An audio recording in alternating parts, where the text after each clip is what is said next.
বড় ভাই কোন দেশে যাইতেছেন? সৌদি আরব। আপনি কি এয়ারপোর্টে একাই যেতেছেন? ফ্যামিলিতে কেউ আসে নাই?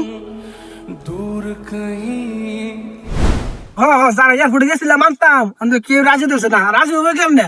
কোথাও দিয়ে যাওয়ার সময় এয়ারপোর্ট গেছিল, কষ্ট মষ্ট করেন না, বুঝুন না, মানে কারেছে করে যাইতো, বমি সুমি করেছিল, অবস্থা খারাপ। এয়ারপোর্ট বুঝতে আসে দেখার মতো, হ্যাঁ অনেক কাজ কর, অনেক কেজন যাতে রাজি হইতেছিস না, ও তুইও দেখ কেন ফার্স্ট আসনি, আরে মিলিটারি গেছিল, তুই যাই। আরে ভাই কি কন? আচ্ছা, ফ্যামিলিতে না আসতে পারে, আপনার বন্ধু বান্ধব তো সাথে আসতে পারতো। বন্ধু, এই কালকে আমার সাথে তুই এয়ারপোর্ট যেতে পারবি? আমার আগে যাবি? বন্ধু, কালকে তো আমার কাজ আছে রে, যাইতে পারতাম না, কিছু মনে করিস না। আরে না, সমস্যা নাই, কাজ থাকতে পারে। হ্যাঁ, তো ভাই তুই কালকে আমার সাথে এয়ারপোর্ট যেতে পারবি? আমার আগে যাইলি। বন্ধু, কালকে তো আমার ইমার্জেন্সি কাজ আছে, আমি যেতে পারবো না। বড় ভাই কি করবেন, দুনিয়াটাই স্বার্থে খেলা।